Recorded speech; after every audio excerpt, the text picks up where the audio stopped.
शहर के एक कोने में एक पुराना जर्जर अस्पताल खड़ा था। इसे बंद हुए सालों बीत चुके थे, लेकिन आसपास रहने वाले लोग अब भी अजीब घटनाओं की कहानियां सुनाते थे। कहते हैं रात के समय वहां से चीखने की आवाजें आती थीं, खिड़कियों में अजीब साए दिखते थे। क्या ये सच था?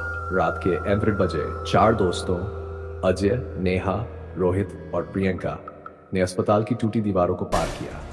अंदर घुसते ही घना अंधेरा और सीलन भरी हवा ने उनका स्वागत किया। नेहा ने कहा, यहाँ तो सब कुछ अजीब सा लग रहा है।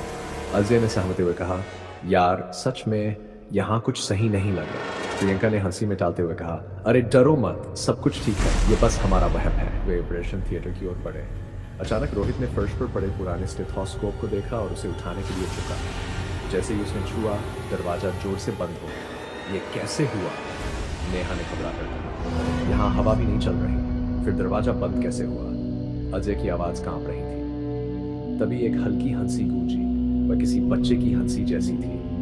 यहाँ बच्चा कैसे हो सकता है? रोहित ने सहम कर पूछा। हिलता हुआ खाट आवाज का पीछा करते हुए वे बच्चों के वार्ड में पहुंचे। वहां पुरानी खाटें और टूटी फूटी खिलौने पड़े थे।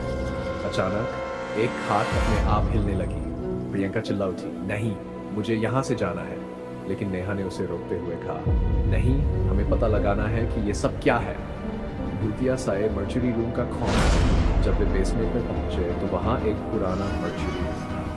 दीवारों पर उनकी टॉर्च की रोशनी पड़ते हुए एक अजीब साया नजर आया। वह साया धीरे धीरे उनकी ओर बढ़ रहा था। ये क्या है? अजय ने कांपते हुए कहा। साया अचानक एक नर्स की आकृति में बदल गया। उसकी आंखें सुर्ख लाल थी। वह बड़बड़ाते हुए उनकी ओर बढ़ी। भागो, यहां से भागो। भागने की कोशिश, दरवाजे बंद। चारों ने भागने की कोशिश की, लेकिन दरवाजे खुद ब खुद बंद हो गए। उनकी टॉर्चें भी बंद हो गई। चारों घने अंधेरे में फंसे हुए थे। तभी किसी के कदमों की आवाजें गूंजने लगी। कौन है वहां? रोहित ने हिम्मत जुटाकर चिल्लाया।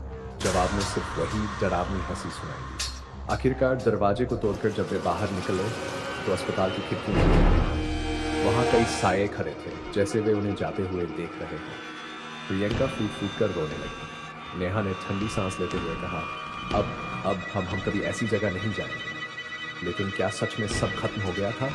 चारों को हमेशा ऐसा लगता रहा जैसे कोई उनका पीछा कर रहा हो। क्या अस्पताल की आत्माएं सचमुच उनके साथ थीं, या ये उनके मन का डर था? इस सवाल का जवाब कभी नहीं मिला, लेकिन डर ने उनकी जिंदगी को हमेशा के लिए बदल दिया।